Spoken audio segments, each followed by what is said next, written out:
Okay, so I've got some rough sawn cypress pine posts. They are 150 by 150, very, very chunky. And today I'm going to make some cool gate posts. They will be very attractive. They're going to be very effective. They'll be minimalistic. They'll be very strong because they're very chunky. Fast and easy to do. They're decorative and very functional, so best we get on with it. Let's go.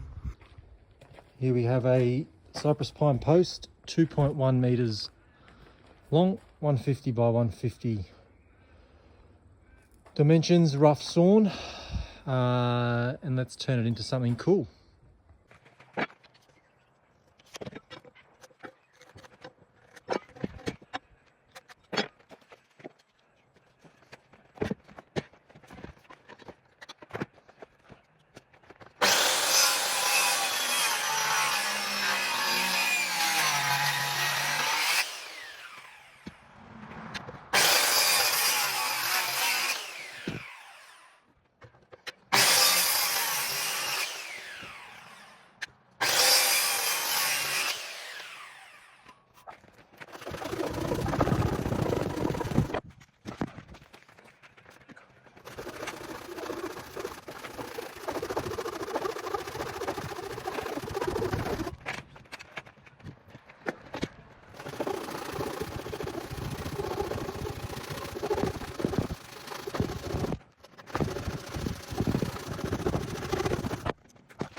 So that's two done with the chamfered edge, stopping 100mm short from the top. Nice little detail, and then the pyramid tops. Only question is, I need an opinion, please. Should I route a little channel in, or a double channel in around there, somewhere in that 100mm span, or is that going to be too much? And do we just leave it like this? Anyhow, two down, one to go.